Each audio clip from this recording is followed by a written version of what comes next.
ہاتھوں میں ٹیبلٹس اٹھائے یہ بچیاں فیس بک یا ویڈیو گیم سے جی نہیں بہلا رہی، بلکہ مستقبل کی یہ معمار جدید ٹیکنالوجی سے بھرپور استفادہ کرتے ہوئے آج کا سبق ذہن نشین کر رہی ہیں۔ طالبات کا ماننا ہے کہ پہلے گھر جا کر سب کچھ بھول جاتا تھا، مگر نئے طریقہ تدریس کے باعث اب ایسا نہیں ہوتا۔ ٹیچر ہمیں ایسا سمجھاتے ہیں کہ ہم کھانا کس طرح ہضم کرتے ہیں۔ ٹیچر ہمیں اس طرح بتاتی ہے کہ ہم 2-3 ایڈس اس کے بھول جاتے تھے، تو ہم گھر جا کے پھر اپنے موبائل پہ آن کر کے فوج ویڈیو دیکھتے تھے۔ چھٹی کرے تو بھی ہمارے پاس ٹیب ہے تو ہم ان سے گائیڈنس لے سکتے ہیں۔ طالبات کے ساتھ ساتھ اساتذہ بھی ای لرننگ کو سود مند قرار دے رہے ہیں۔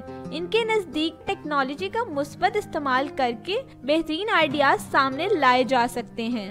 جس سوسائٹی میں رہ رہے ہیں اس میں ٹیکنالوجی کو یوز کرنے کا بہت ضروری ہے، کیونکہ ہمارے گھروں میں بھی ہمارے اسکولز میں بھی ٹیکنالوجی کے اوپر اس لیے توجہ نہیں دی جاتی کہ کہیں یوز کے ساتھ اس کا مس یوز نہ ہو جائے۔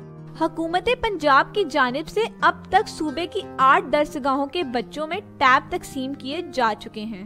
طلبہ اور اساتذہ کا خیال ہے کہ جدید ٹیکنالوجی کا استعمال درس و تدریس کو آسان بنانے میں معاون ثابت ہوگا۔